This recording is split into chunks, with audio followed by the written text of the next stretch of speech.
n'a pas été ici depuis 3 semaines, depuis au moins la nuit de... Le réveillon, depuis le réveillon. Qui n'était pas ici au réveillon? Non, vous étiez là au réveillon, ok. Aubry, tu connais ta mission? Il en reste 3.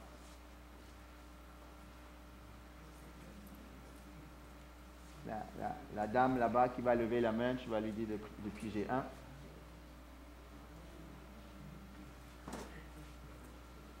Non, elle a déjà pigé. C'est le texte sur lequel je vais prêcher, mais ça va être le texte qui partira un peu là-bas. Je vous ai dit que pour moi, c'est une impression, un texte qui était sur mon cœur pour cette année et même pour plus que cette année. Amen. Donc, Colossiens 1, 28 et 29.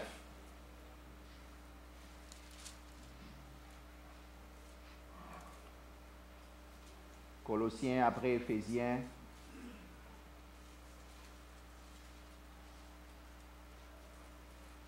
Avant Thessaloniciens.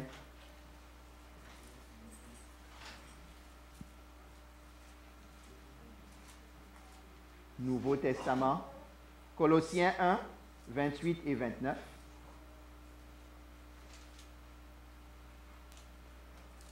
C'est lui que nous annonçons en avertissant et en instruisant toute personne en toute sagesse, afin de présenter à Dieu toute personne devenue adulte en Jésus-Christ. C'est à cela que je travaille en combattant avec sa force qui agit puissamment en moi. Seigneur, bénis ta parole et aide-nous, Seigneur Tout-Puissant, à saisir encore ce que tu veux nous dire. Nous prions que tu sois avec nous et que tu nous parles encore ce matin.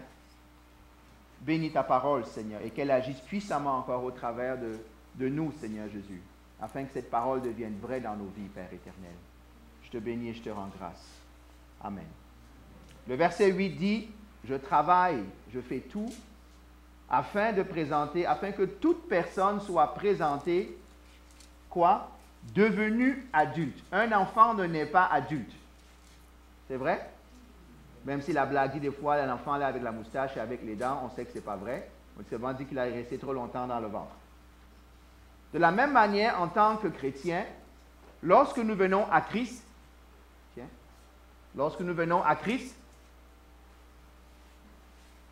nous sommes des enfants. Nous sommes des nouveau-nés. Et on a vu dans le cadre du premier dimanche que dans toutes les résolutions que nous prenons dans l'année, il doit y avoir une qui doit être au-dessus de toutes, c'est grandir en Christ. On ne peut pas rester comme on est. Amen. Et Paul dit, il travaille ardemment, il instruit, il travaille, il laboure, en combattant avec la force de Christ afin que chaque personne à qui il fait le ministère grandisse au point de devenir adulte. On l'a vu il y a 2 semaines dans Éphésiens, on dit adulte, c'est adulte en Christ, à la stature parfaite de l'homme adulte. Donc, ce matin, je vais parler sur adulte, enfant et adulte, parce qu'il faut qu'on s'examine soi-même. Qu'est-ce que la Bible dit qui caractérise l'enfant? Qu'est-ce que la Bible dit qui caractérise l'adulte? Parce que si je dois m'améliorer, moi, dans ma profession de conseiller en gestion, je dis toujours, si vous ne vous mesurez pas, vous ne pouvez pas vous améliorer. C'est vrai ça? Si vous ne savez pas c'est quoi vos défauts, vos endroits à améliorer, vous ne pourrez jamais travailler de manière consciente afin de vous améliorer. C'est vrai dans le Seigneur aussi.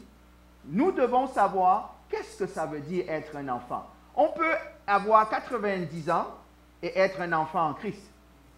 On peut resté 40 ans à l'église et être encore un enfant en Christ. Comme on peut être en Christ depuis 3 ans et être déjà passer à d'autres étapes de la croissance naturelle et normale. Mais l'idée, c'est que ce n'est pas seulement le rôle du corps. Et je pense que pour moi, je vous ai dit il y a 2 semaines, et je l'ai redit déjà par le passé, moi, ce sont ces versets-là qui m'animent à faire le ministère. Pour moi, c'est ça le but, c'est ça la vision, si on peut dire. On aime ce mot-là, mais moi, c'est arriver à ça. Pour moi, pour vous, Pour chacun, parce que c'est difficile pour moi d'amener des gens à être adultes si moi je suis un enfant. C'est vrai? Et quand je parle au coordonnateur la dernière fois, j'ai dit la même chose pour vous. Vous devez être ceux qui aident les autres à grandir. Le but n'est pas de devenir le meilleur musicien. Le but est de devenir le meilleur chrétien, de ressembler à Christ. Le but n'est pas de devenir le meilleur prédicateur, le meilleur balayeur de l'Église, le meilleur comptable. Tout ça, c'est bien, c'est intéressant, mais l'intérêt et l'objectif de tout ce que nous faisons dans la maison de Dieu, c'est quoi? C'est de grandir. Ce ne sont que des excuses pour travailler deux choses, on va le voir tout à l'heure dans notre vie. Amen? Donc, il y a deux axes de croissance indissociables dans l'Écriture. Il y en a deux. Je vais le dire tout de suite. On grandit selon deux axes. On ne peut pas grandir juste l'un sans laisser l'autre. Première chose où on grandit, c'est l'homme intérieur. Paul dit, il faut que je diminue pour qu'il grandisse. Ça, c'est le premier axe de croissance, le caractère que vous avez. Comment est-ce que votre vie change? Pas parce qu'en passant, je peux former ma bouche à ne pas mentir. Je peux former ma bouche à ne pas dire de gros mots, mais dans mon cœur, je les dis quand même. Donc, ce n'est qu'une couverture extérieure d'un état intérieur qui n'a pas été changé. On peut s'entraîner fort, on peut se mordre la langue. Mais ce n'est pas le but de marcher les yeux fermés pour ne pas convoiter ou en regardant ses chaussures. Non, le but, la Bible dit qu'on va être jugé par quoi? Nos paroles, nos actes et nos pensées, l'attitude de nos cœurs. Maturer en Christ, c'est lui ressembler. Comment est-ce que ma vie me permet de dire que je grandis au point où je ressemble au Seigneur? Amen? Ça, c'est le premier axe de croissance sur lequel je vais travailler un peu aujourd'hui. Le deuxième axe, c'est notre relation avec la parole. Parce que l'agent de transformation, le miroir de transformation, c'est qui? C'est la parole de Dieu. Est-ce que ça va? Avant de prendre un texte, je voudrais qu'on est en famille. Qui pourrait me dire, on a quelques enfants dans la salle, quelques ados, qu'est-ce qui caractérise un bébé d'un point de vue personnalité par rapport à un ado ou par rapport à un adulte? À votre avis, qu'est-ce qui fait la différence entre un ado, un enfant, bébé, enfant, même si on a créé maintenant le mot ado, c'est pas grave, on va l'utiliser, et un adulte? À votre avis, donnez-moi des exemples. Qu'est-ce qui caractérise un enfant? Oui. On le nourrit, on l'habille, donc il est complètement dépendant d'autres personnes. Il est plus naïf. L'âge? Oui, il y en a qui ont 40 ans qui sont encore bébés. L'âge devrait, malheureusement, l'âge n'est pas. Oui, merveille. La manière de penser, ok, c'est bon, on pourrait développer ça. Quoi d'autre? Hein? L'impatience. L'assimilation des connaissances, merci. Leur identité est calquée sur celle des parents. Un enfant, il pense comme ses parents pensent.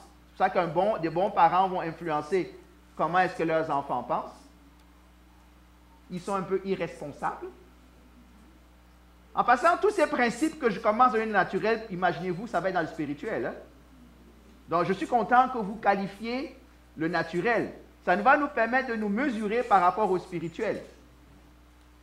Qu'est-ce qui différencie l'ado maintenant, l'adolescent? Pardon? Plus d'indépendance, parfait. Ah, les ados, on va voir ce que vous allez dire de vous-même. Paresseux. Ah, ok, c'est un ado qui parle. Il faut que je parle à tes parents, là, ok? Quoi? Il connaît tout. C'est vrai?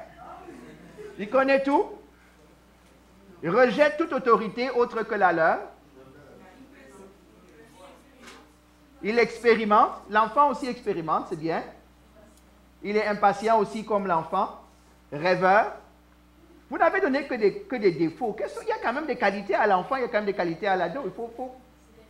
C'est des rêveurs. Rêver, c'est bien. Il y a un niveau où rêver, c'est bien. Ça permet d'aller regarder plus loin. Il raisonne. OK? Curieux, ça c'est un bon point. Parce qu'il y a beaucoup d'adultes qui ont cessé d'être curieux. Il s'affirme. Donc, Si l'enfant a une personnalité qui était collée à celle des parents, l'ado commence à se détacher des parents pour commencer à affirmer sa propre personnalité.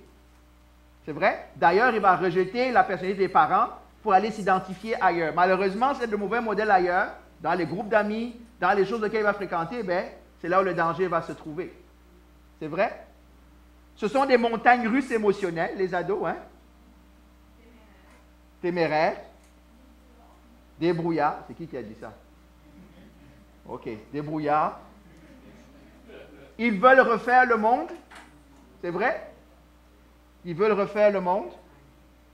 J'espère que ça parle à quelques-uns de nous spirituellement et même peut-être naturellement à ce que je suis en train de dire là. Parce que mon frère a dit l'âge, mais on voit que toutes ces caractéristiques-là ne viennent pas nécessairement avec l'âge. Il y a des enfants qui sont matures à 12 ans, il y en a qui ne sont pas matures à 18 ans ou à 40 ans. OK?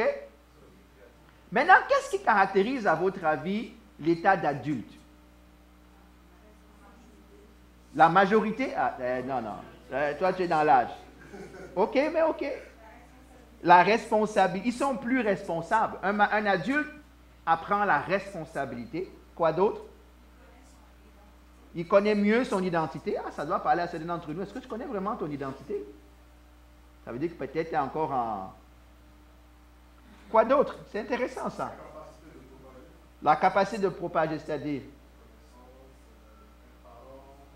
OK, être parent, voilà, c'est intéressant. Être parent dont la capacité à s'intéresser plus à l'autre. Parce qu'on n'avait pas dit tout à l'heure, et l'enfant et l'ado sont centrés sur eux-mêmes. C'est mon monde, me, myself and I. C'est vrai? Un adulte apprend à se préoccuper de l'autre. Quand vous êtes un adulte qui ne pensez qu'à vous-même, vous êtes encore un ado quelque part. Hein? Vous êtes encore un enfant dans votre tête, dans vos manières de voir les choses. Quoi d'autre? Un peu plus sage, on l'espère. On m'a dit que c'est quand on n'a plus de cheveux, donc... Ou des cheveux blancs. Ah, pourquoi tu changes? Exactement. Je suis désolé, elle n'est pas encore là. OK? C'est elle qui a parlé, ce n'est pas moi. Quoi d'autre? L'expérience. Ben, on arrive à la maturité. La maturité, c'est un niveau d'adulte. On est d'accord? La croissance. Ils savent, un adulte sait qu'il ne peut pas tout faire tout seul. C'est vrai? Il connaît, voilà, il connaît ses limites. Est-ce que tu as lu mes notes? Finalement, je n'ai pas inventé. Il connaît ses défauts. Il est plus conscient de ses défauts et de ses limites. C'est vrai? C'est pour ça que des fois, vous allez avoir des adultes qui sont immatures. Ils sont adultes parce qu'ils ont le droit de voter, hein, Fabiola. Ils sont arrivés, ils sont majeurs. Mais dans la manière de penser, ils sont encore des ados ou des enfants. Des fois, ça peut être dû à des parents qui les ont trop couvés, qui n'ont pas laissé leur enfant s'éclore, la fleur s'éclore. Ça peut être tout un tas d'autres choses. Et malheureusement, la société qui nous entoure, en passant, nous aide à ne jamais devenir adultes. Hein? La société qui nous entoure aide les gens à rester ados. Centrés sur moi. Ce qui importe, c'est mon plaisir. Ce qui importe, c'est pas ce que les autres pensent. Ça, ce n'est pas un signe de maturité, c'est un signe d'immaturité. Et quand ça devient un modèle social, ça donne ce qu'on voit autour de nous. Mais évidemment, on parle de toutes ces choses-là, il faut qu'on parle de qu'est-ce que c'est en Christ. En passant, j'aurais pu m'arrêter ici parce que je pourrais prendre tous ces mots-là et les appliquer spirituellement. Où es-tu dans tout ce qu'on vient de lister? Des fois, on est plus exigeant envers soi-même. Ça, c'est les perfectionnistes. On voit tout noir. Ceux qui sont très optimistes vont dire, moi, je suis déjà un adulte. Non, où est-ce que tu es? As-tu des fois demandé à la personne avec qui tu vis, à tes amis, comment tu me perçois? Parce que c'est souvent le regard. La Bible dit que l'autre est le miroir de moi. Hein? C'est vrai ça? L'autre est le miroir de moi. Comment tes amis te perçoivent? Quelle est l'image que tu laisses en passant, on parle de maturité. Il y a bien d'autres qualités. Je n'ai pas parlé de toutes les qualités. Je parle en tant que maturité, en tant que personne responsable, en tant que personne qui pense aux autres, en tant que personne qui est centrée sur soi. Qu'est-ce que ça donne? Parce que s'il y a une chose en tant que chrétien qui doit venir suppléer ou supplanter tout ce qu'on vient de dire comme identité, c'est d'abord et avant tout notre identité en Christ. La base même du christianisme, je vous ai dit, le christianisme n'est pas faire, c'est être. C'est qu'est-ce qui change dans ma vie. J'ai failli dire malgré mon homme naturel, on en viendra à ça. Qu'est-ce qui change dans ma vie qui fait que la maturité pour le chrétien, c'est quoi? C'est tout simple, c'est ressembler de plus en plus à Christ. C'est avoir cette personnalité-là qui représente le Seigneur. Est-ce que vous me suivez jusque-là? Donc, je voudrais prendre ce matin un texte sur lequel ou deux que je vais un peu travailler autour de ces textes-là. Dans 1 Corinthiens, au chapitre 3, les versets 1 à 4. 1 Corinthiens, chapitre 3, versets 1 à 4.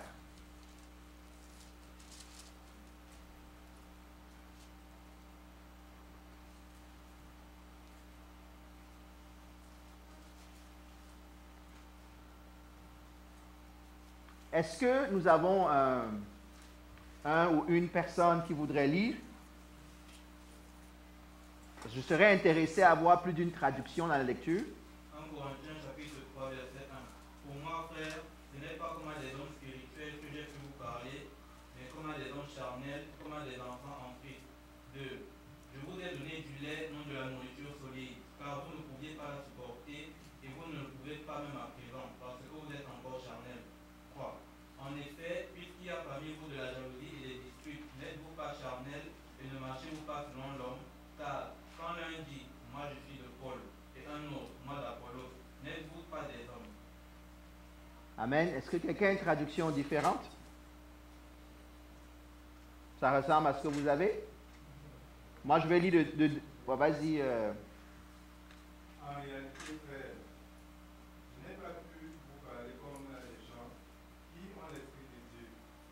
J'ai dû vous parler comme des gens de ce monde, comme des enfants dans la foi chrétienne. C'est du lait que je vous ai donné, non de la nourriture solide. Car vous ne l'osiez pas supporter. Et même à présent, vous ne le pourriez pas, parce que vous vivez encore comme des gens de ce monde. Du moment qu'il y a de la jalousie et des rivalités entre vous, ne montrez-vous pas que vous êtes des gens de ce monde et que vous vous conduisez d'une façon toute humaine. Quand l'un de vous déclare, j'appartiens. Non, c'est bon, c'est bon. J'appartiens à Paul. Pas verset 4, juste arrête au verset 3. C'est bon. OK? Je vais lire d'une autre traduction français courant. J'aimerais que vous suiviez les différentes nuances. Parce que malheureusement, certains d'entre nous, on a juste un seul verset, une seule traduction dans nos textes. Et on oublie de voir quelques nuances dans les textes. Vous voyez déjà qu'il y a quelques nuances entre les deux textes qui ont été lus, n'est-ce pas? Je vais lire d'une autre traduction qui est parole vivante. Cependant, frères, il ne m'a pas été possible de vous communiquer ces vérités spirituelles, car je n'ai pas pu m'adresser à vous comme à des hommes remplis de l'esprit. J'ai dû vous traiter en être dominés par les réalités terrestres, et vous parler sur un plan purement humain, parce que dans vos relations avec Christ, vous en étiez encore au stade de nourrisson. C'est pourquoi je vous ai donné du lait et non de la nourriture solide, car vous n'auriez pas pu l'assimiler. Alors, que dis-je? Aujourd'hui même, vous êtes encore incapable de la supporter. Pourquoi? Parce que vous vivez toujours sur un plan essentiellement terrestre, obéissant aux impulsions de votre être naturel. Qu'est-ce que j'entends par là? Lorsque vous vous jalousez les uns les autres et que vous vous fractionnez en parties opposées, ne montrez-vous pas que vous vivez sous l'influence de votre nature charnelle? Tant qu'il y aura parmi vous des rivalités, des dissensions et des querelles, n'est-ce pas la preuve que vous vous comportez comme tout le monde, comme des êtres irrégénérés? Wow! Maintenant, on va faire un petit peu d'histoire. Quand je lis ceci, la réaction naturelle de mon être naturel, de mon intelligence naturelle va me dire quoi? Que Paul s'adresse à qui? À des païens. C'est vrai? Parce que ce qu'il est en train de décrire, il ne décrit pas, il ne semble pas décrire des chrétiens. Ou en tout cas l'image qu'on aurait de chrétiens. Est-ce qu'on est d'accord? Mais donc la question se pose, il parle à qui? Il parle par contre à des Corinthiens. Il s'adresse à l'église de Corinthe. Il dit dans la traduction, vous avez votre relation avec Christ est encore au stade de nourrisson. Donc il reconnaît qu'il y a une forme déjà de relation avec Christ. J'aimerais que quelqu'un prenne 1 Corinthiens 1,7. Je pense que c'est ça. Juste pour vous montrer.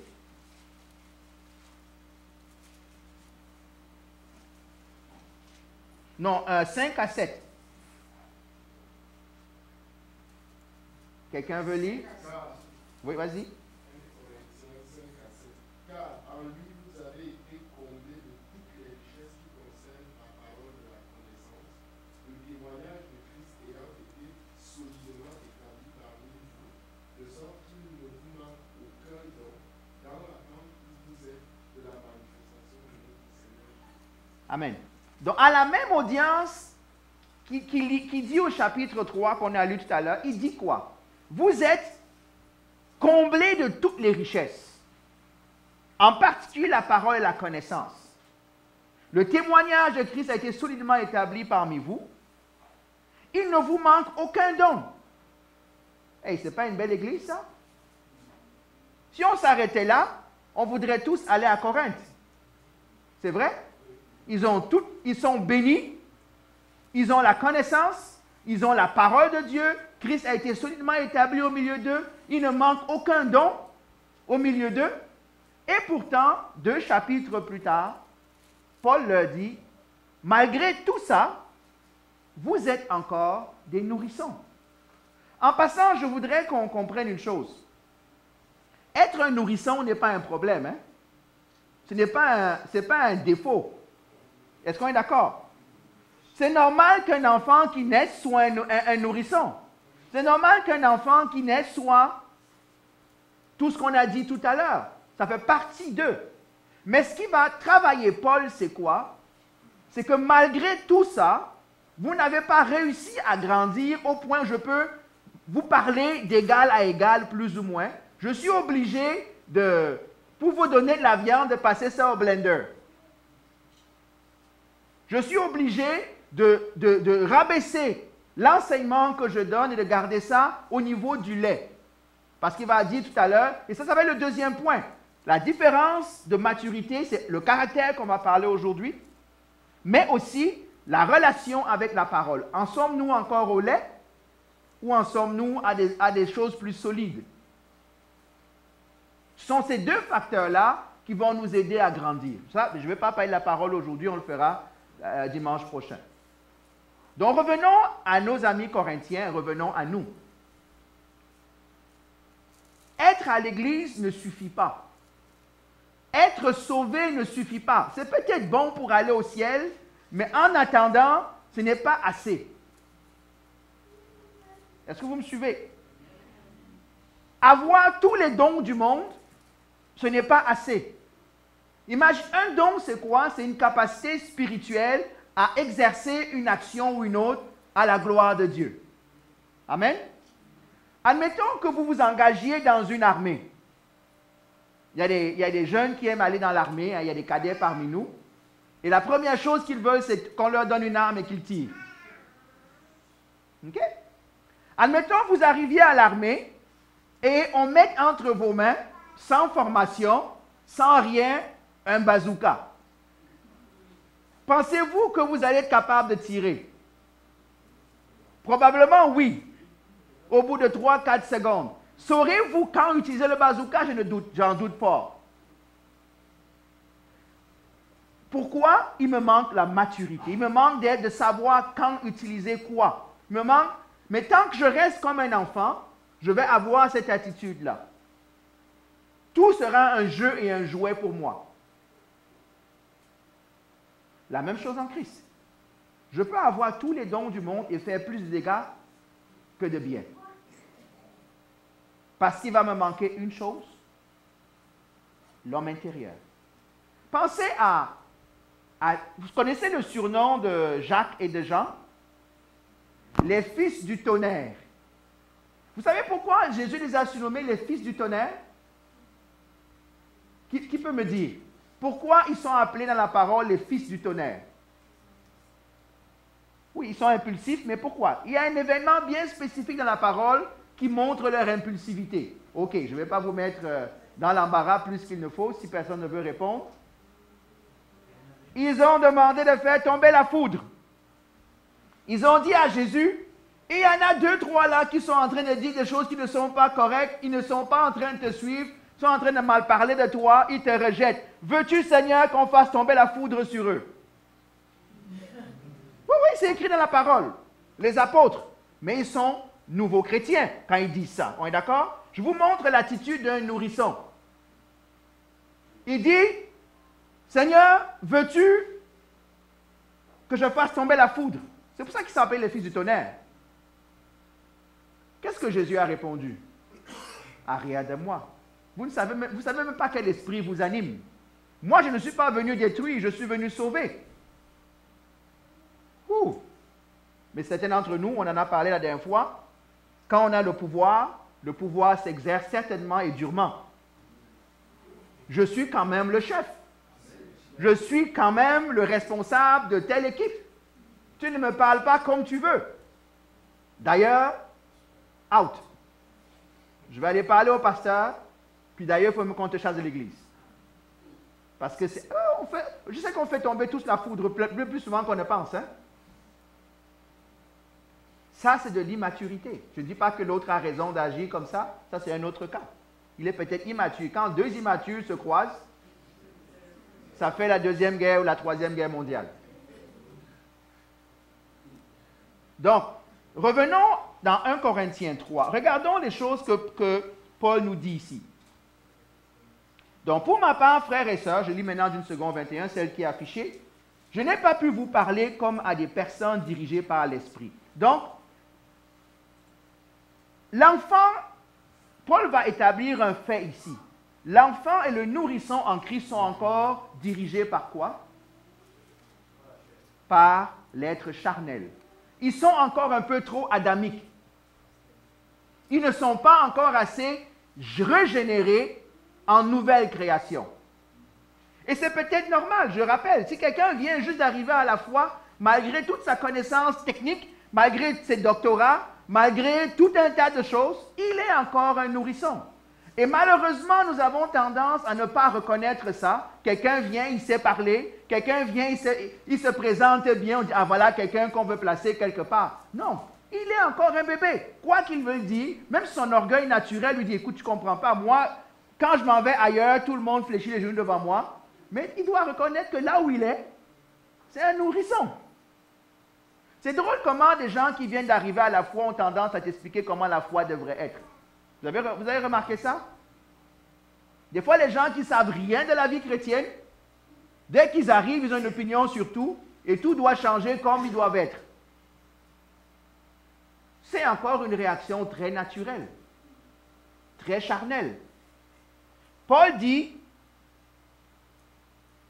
des fois vous allez avoir une conversation avec votre ado ou votre enfant, mais tu sais que tu ne peux pas avoir une vraie conversation, est d'accord?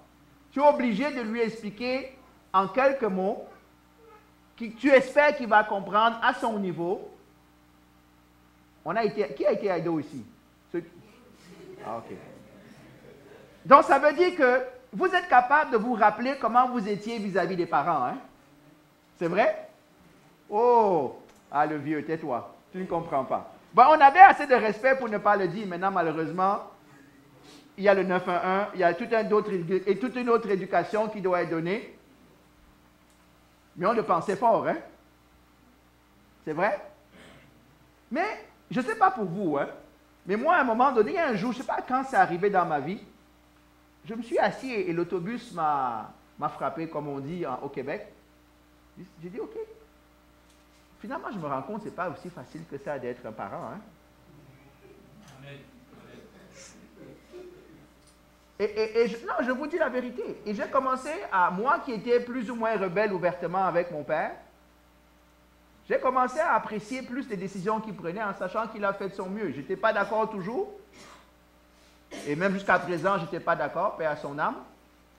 Mais c'est ça, l'expérience t'amène à réaliser des fois il avait raison. Hein?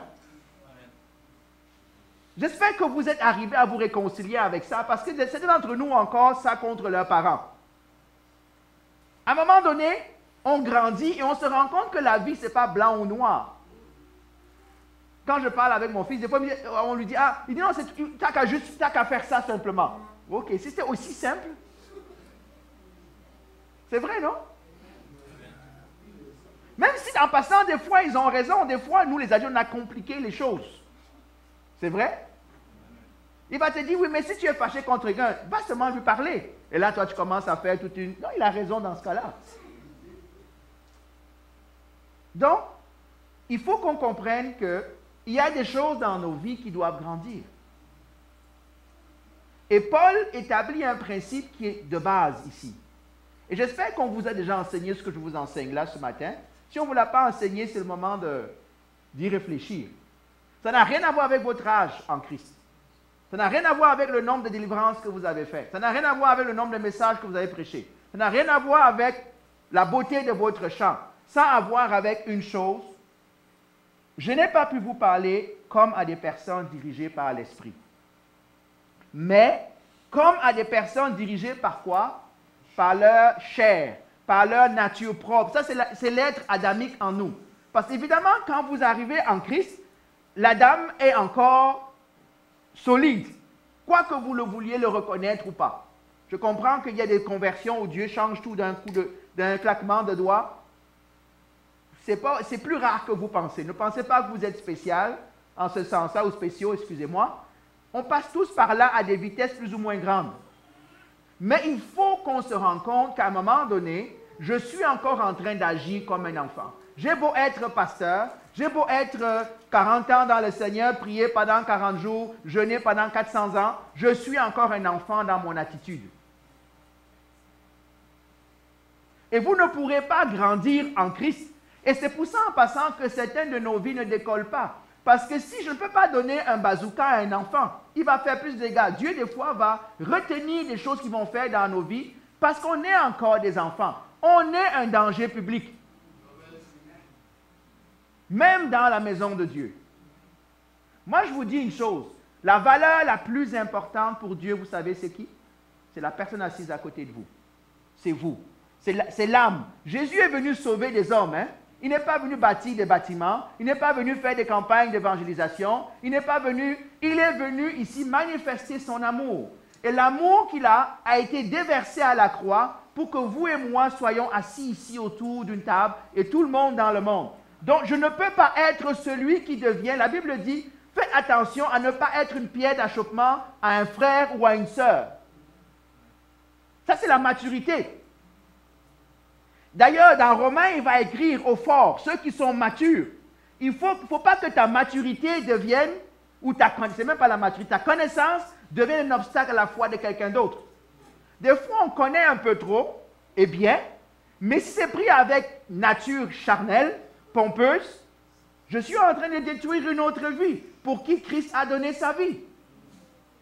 C'est vrai? Ça, c'est un signe d'immaturité. On est là pour grandir. En passant, je répète ce que j'ai dit il y a 2 semaines. Je dois avoir envie de grandir. Tu dois avoir envie de grandir. À la maison, à 4 ans ou à 3 ans, tu n'écrases plus la nourriture de l'enfant, tu dis débrouille-toi. C'est vrai? Tu lui apprends, pas à 4 ans, à 5 ans, 6 ans, tu lui apprends à tenir un couteau. Coupe ta viande tout seul. Et ne mets pas tout le gros morceau dans la bouche, tu vas t'étouffer. Mais, oui, mais papa, hier, tu coupais pour moi. Est-ce que tu... Non, aujourd'hui, là, tu as 40 ans, il est temps que tu saches tenir un couteau. Il est temps que tu saches faire ta lessive tout seul. Oh, oh.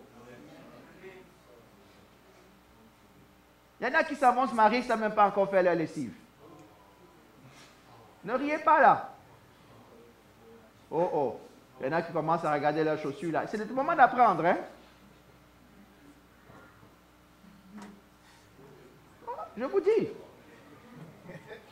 Il y a un gène dans la salle. Je ne sais pas pourquoi. Est-ce que j'ai dit quelque chose d'anormal?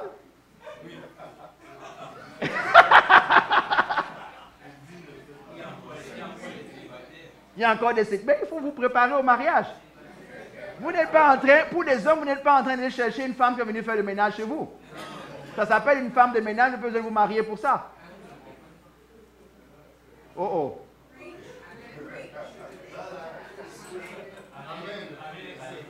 Amen ne sort pas. Hein.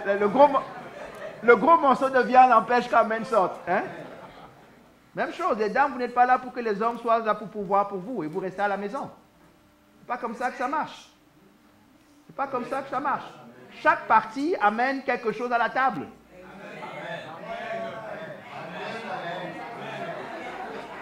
Oh oh.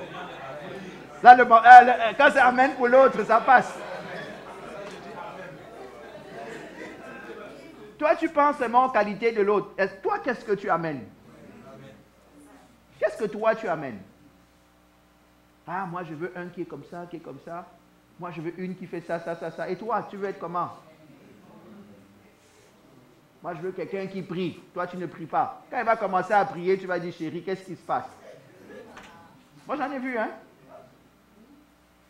Moi, je veux qu'il prêche, je veux qu'il fasse ceci. Oui, mais toi, tu fais quoi pendant... Ah, oui, ce n'est pas mon sujet. OK. Je ne veux pas commencer ce point-là. À des personnes dirigées par quoi? Par leur nature propre. Qu'est-ce qui dirige ta vie? Qu'est-ce qui dirige tes décisions? Je parle à des chrétiens dans la salle, hein? On est d'accord? Dites-moi, qu'est-ce qui dirige ta vie? Est-ce que c'est encore ta nature propre? Est-ce que c'est encore des choses que tu penses qui sont bonnes ou est-ce que c'est l'Esprit de Dieu? Ou est-ce que c'est ce que Dieu attend, même si ta chair n'est pas d'accord? Voici ce qu'il dit. Je ne vais pas parler du lait parce que le lait, je vais en parler la semaine prochaine. On est d'accord? Il dit, vous ne pouvez pas supporter blablabla. Voici comment on reconnaît ceux qui sont encore dans la chair, en Christ. Même si c'est une contradiction, si on peut dire. En effet, il y a parmi vous de la jalousie, des disputes, des divisions. Quand vous êtes en train d'amener ça, ça montre en vous, il y a encore un peu trop de chair qui prend le dessus. Ok, là, le Amen ne sort plus, là. Hein? Quand vous avez encore trop de personnes avec qui vous ne vous entendez pas, parce qu'il y a des disputes, des jalousies, des divisions, ça montre quoi? Ne regardez pas seulement à l'autre, hein? Ne me dites pas que c'est seulement la faute de l'autre. Hein? Parce que pour qu'il y ait une dispute, il faut qu'on soit minimum 2. On est d'accord? Donc, et en passant, des fois dans l'église, c'est encore des clans. Le clan de ceci, le clan de cela, le clan des spirituels, le clan des nouveaux, le clan des beaux, le clan des laids, le clan des blancs, le clan des Camerounais, le clan des Chinois. J'ai aucune idée de qu'est-ce qui se passe. Mais c'est triste et c'est malheureux. Ça caractérise encore un peu trop souvent le corps de Christ. Le camp des riches, le camp des pauvres. En passant, là, on pourrait prendre les Écritures. Moi, j'aime bien quand les gens me disent qu'ils veulent revenir à l'église du primitif. L'église primitive a plein de problèmes comme les nôtres. Plein de problèmes. C'est écrit dans l'église primitive. Là. Il dit, on va faire le repas du Seigneur. OK. Je sais que le repas du Seigneur, ce n'est pas le petit truc qu'on mange là. Hein? C'était un vrai repas. Hein? C'était un vrai agneau et du vrai vin. Et voilà donc que les riches amènent leur agneau et commencent à manger tout seuls. Pendant que les pauvres dans l'assemblée, mon prof disait, je mâche et vous avalez. J'ai dit, non, c'est toi qui mâches et toi qui avales. Pendant que des gens ont soif, d'autres sont saouls. C'est écrit.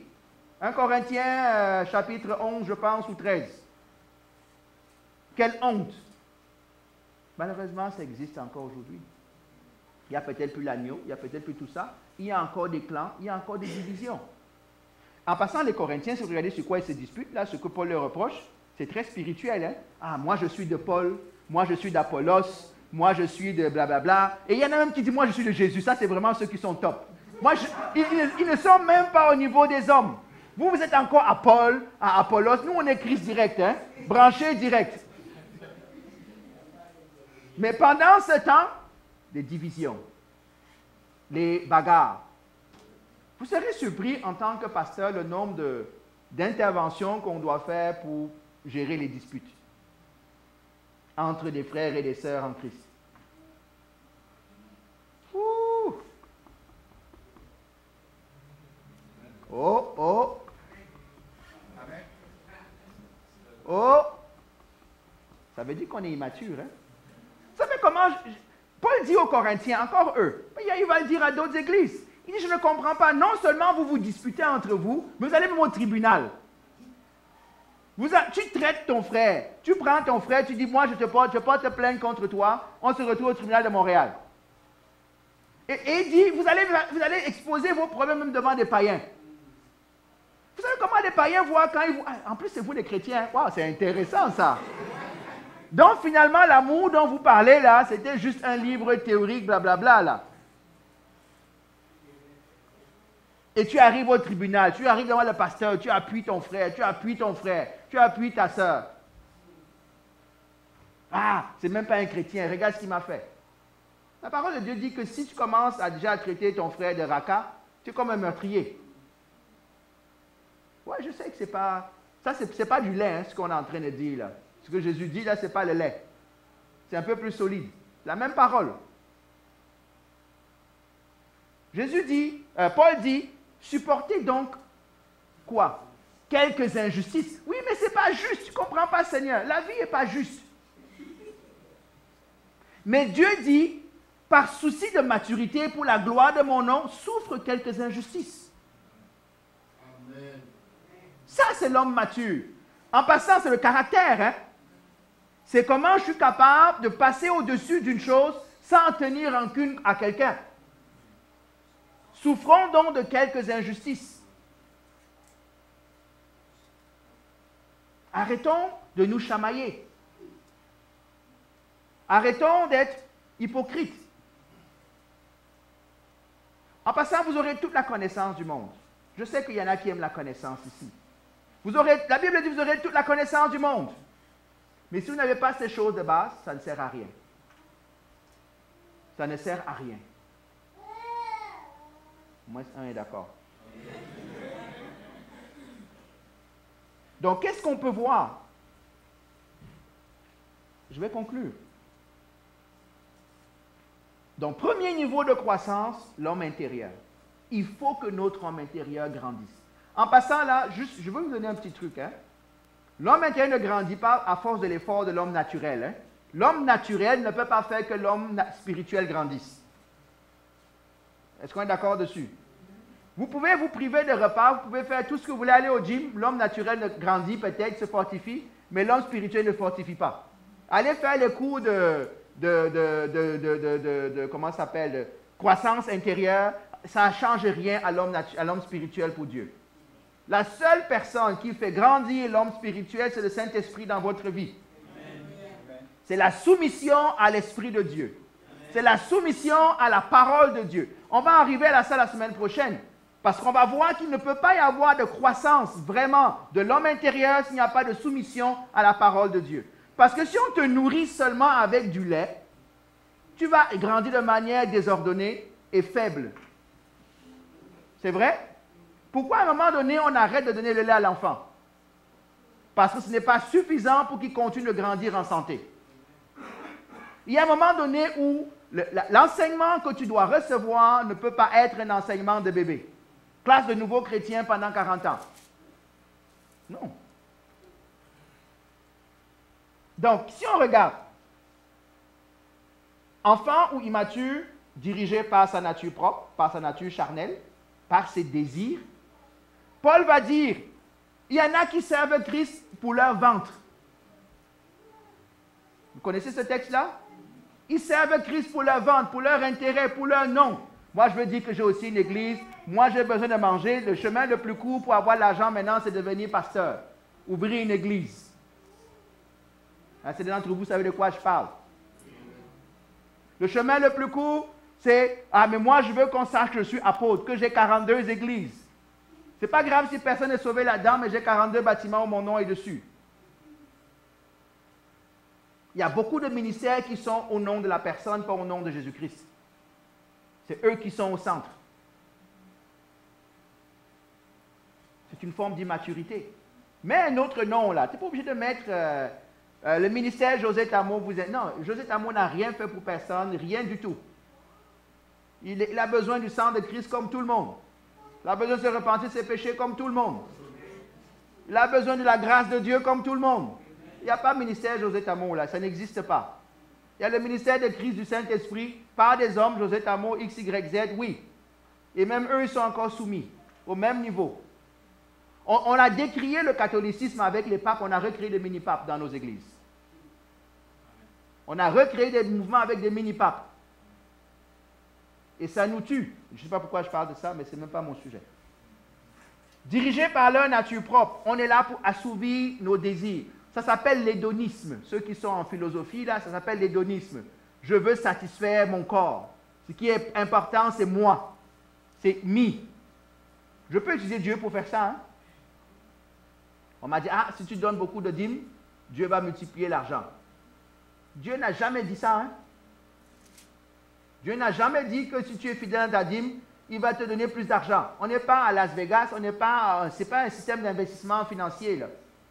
Il va donner plus. Peut-être l'argent, peut-être la santé, peut-être la paix, peut-être la grâce, la joie, tout ce genre de choses qui n'ont pas de prix. Mais voilà comment on évangélise. Viens, Dieu va te bénir. Si tu es fidèle, donne $1000. Dieu va donner 10 000. Et on court tous. Parce qu'on pense que il n'y a pas 100% d'intérêt là. On contribue à la division quand on est naturel, quand on est l'homme naturel. L'homme spirituel, il fait quoi? Dirigé par l'esprit, il travaille à l'unité. L'unité d'ensemble. La Bible dit que est heureux celui qui couvre. Celui qui aime et qui pardonne couvre une multitude de péchés. Mais nous, on les expose. L'homme naturel, il est individualiste. C'est me, je suis le centre de ma vie, le centre de mon monde. Ça doit se passer comme je veux ou highway. Non, on est là pour travailler encore. On est dans les œuvres de la chair encore. Je n'ai même pas le temps d'aller dans Galates 5. Ceux qui sont encore dans la chair, mais je veux vous dire une chose. Vous n'êtes même pas encore certains de votre salut. Hein? Si tout ce qui vous dirige, c'est votre chair et vos plaisirs personnels, la Bible dit que ceux qui font ces choses-là n'héritent pas du royaume de Dieu. Il faut qu'il y ait un changement, les amis. Sortons de la religion. L'homme naturel aime la religiosité. Parce que la religion dit, ok, tu as péché, c'est pas grave, va tuer un mouton et puis tu es pardonné. Donc les gens s'en vont pécher, ils s'en vont tuer des moutons après, je suis pardonné. Va faire tes affaires, va marcher 40 km à genoux à Compostelle. Tes péchés seront pardonnés. Viens, donne ta dîme. Ce n'est pas ta dîme qui te sanctifie. Ce n'est pas ta dîme qui amène le salut. Viens de temps en temps à l'église. Dieu va te... Non. Il y en a qui seront surpris à la fin de leur vie. Ça, c'est l'homme naturel qui continue de régner avec un peu de paillettes de christianisme sur eux. Rien à voir. L'homme naturel est dans la chair. La Bible dit que l'homme spirituel commence à manifester les fruits de l'esprit. Je n'ai même pas le temps de rentrer dans les fruits de l'esprit. Allez lire Galates 5, 19 à 24. Quelles sont les œuvres de la chair, quelles sont les œuvres les fruits de l'esprit. La Bible est claire. Quand je me compare là, où est-ce que je me trouve? Ah non, on va les lire. Excusez-moi là, je vais prendre 5 minutes. Galates 5.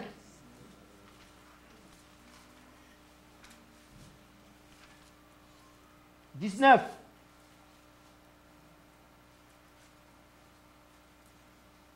Je vais commencer à 16. Maintenant, Paul n'écrit plus aux Corinthiens, il écrit à qui maintenant? Aux Galates, donc ça existe aussi en Galatie. Ok, je commence. Voici ce que je dis. C'est écrit là haut. Ne prenez pas plus de temps à tourner les pages, c'est écrit là. Prenez seulement en note, vous allez faire la méditation à la maison. Marchez par l'esprit, vous n'accomplirez pas les désirs de votre nature propre. Marchez par l'esprit. En effet, la nature humaine a des désirs contraires à ceux de l'esprit, et l'esprit a des désirs contraires à ceux de la nature humaine. Ils sont opposés entre eux de sorte que vous ne pouvez pas faire ce que vous voudriez. Ça veut dire quoi? Tant que vous êtes encore en train de marcher selon l'ordre naturel, vous ne pouvez pas faire ce que Dieu attend de vous. parce que vous êtes encore dirigé par la chair. Cependant, si vous êtes conduit par l'Esprit, vous n'êtes pas sous la loi. Écoutez verset 19. Les œuvres de la nature humaine sont évidentes. Ce sont l'adultère, l'immoralité sexuelle, l'impureté, la débauche, l'idolâtrie, la magie, les haines, les querelles, les jalousies, les colères, les rivalités, les divisions, les sectes, l'envie, les meurtres, l'ivrognerie, les excès de table. Et les choses semblables, je vous préviens, comme je l'ai déjà fait, ceux qui ont un tel comportement n'hériteront pas du royaume de Dieu.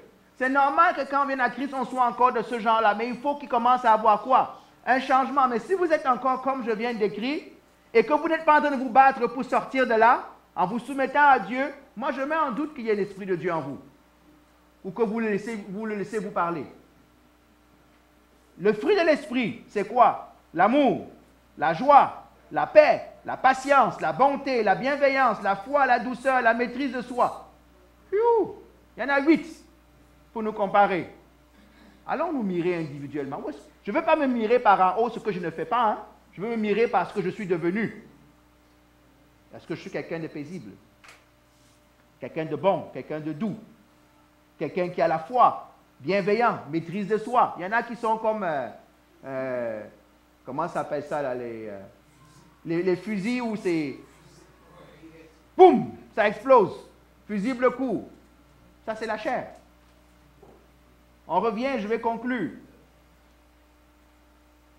L'immature régit sa vie, vous savez comment? En fonction de ses émotions. L'homme qui est immature réagit en fonction des émotions qu'il ressent. Ça me plaît, ça sent bon, ça goûte bon, ça me fait du bien. Ça, c'est l'homme immature.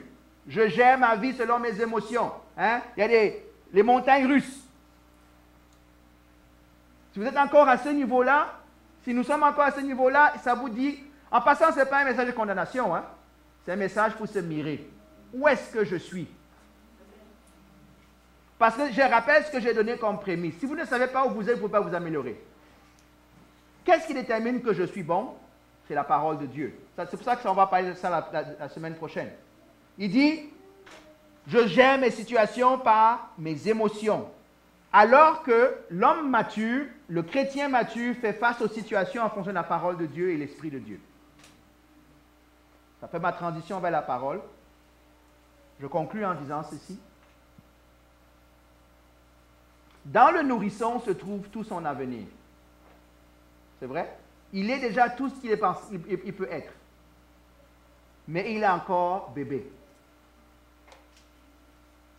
En Christ, tant que nous sommes non régénérés par la vie de Dieu en nous, nous sommes encore des bébés. Nous sommes encore sujets comme l'esclave, comme l'enfant, sujets à la loi, à l'esclavage de la chair. Je ne dis pas que vous n'êtes pas sauvés, je ne sais pas. Mais si vous restez trop longtemps, toute votre vie, à cet état-là, peut-être vous êtes à mon nez. Hein? C'est un mot fort que j'emploie là. Peut-être que pendant l'accouchement, il y a eu des difficultés.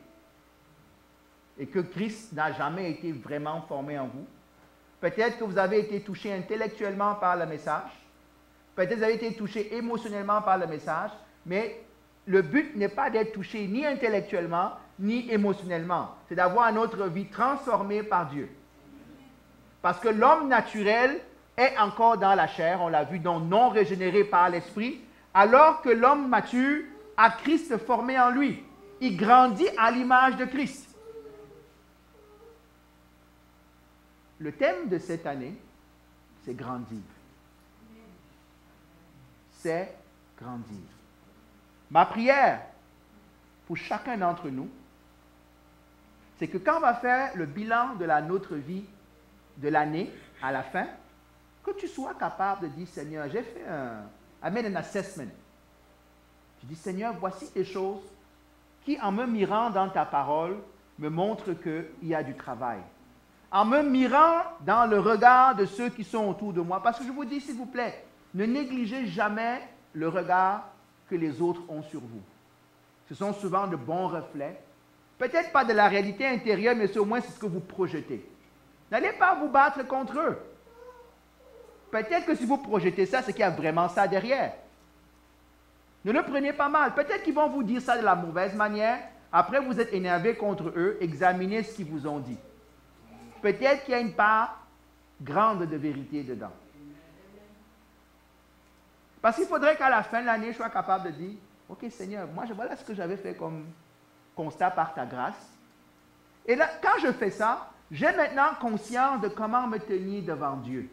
Je dis, Seigneur, j'ai besoin de ta grâce.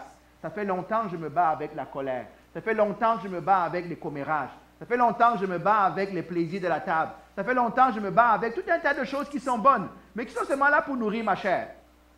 Mais nomme-les. Nomme-les devant Dieu. Parce que quand tu te mets à genoux, premièrement, tu te repens. Tu dis, Seigneur, je te demande pardon parce que je me rends compte que dans ces domaines-là, c'est encore mon homme naturel qui domine. Arrêtez de voir les démons. Il n'y a pas les démons de table, il n'y a pas les démons de tout ça. C'est d'abord ta responsabilité.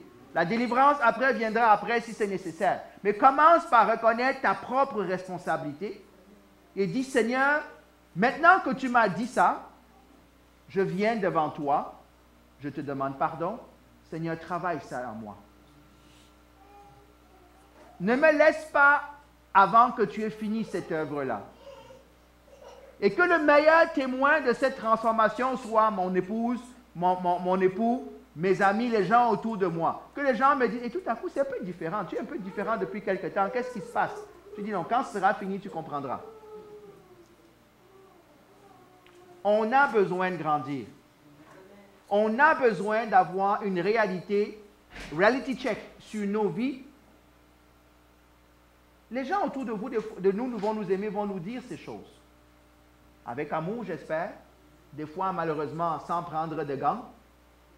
Mais il y a peut-être des parts de vérité. Peut-être que c'est Dieu qui vous parle de manière un peu mal emballée par la bouche d'un frère ou d'une sœur ou d'un pasteur. Mais écoutez, parce que c'est l'homme naturel qui réagit. Tu attaques, j'attaque. Hein? L'homme spirituel dit, OK, laisse-moi, qu'est-ce que tu es vraiment en train de me dire? Et tu dis, Seigneur, qu'est-ce qu'il me dit? Qu'est-ce que toi tu me dis au travail? Est-ce que c'est vrai ce qu'il dit? Ne rejette pas vite cette parole-là. Parce que si tu la rejettes vite, tu ne vas jamais rien faire avec cette parole-là. Est-ce que ça va? Le caractère. Donc, j'ai dit, le premier acte de croissance, c'est le caractère. Dieu nous appelle à ce que nos vies soient transformées. Romains, chapitre 12, versets 1 et 2.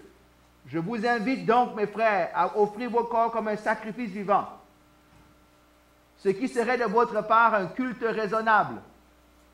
Laissez-vous transformer par le renouvellement de votre intelligence, afin que vous puissiez discerner ce qui est bon, juste, agréable et parfait pour Dieu. C'est une paraphrase que je fais, ce n'est pas une citation verbatim. Laissez-vous transformer. On va prier. Seigneur, nous voulons nous tenir devant toi. Ce matin, nous prions, Seigneur, que ta parole produise des faits dans notre vie.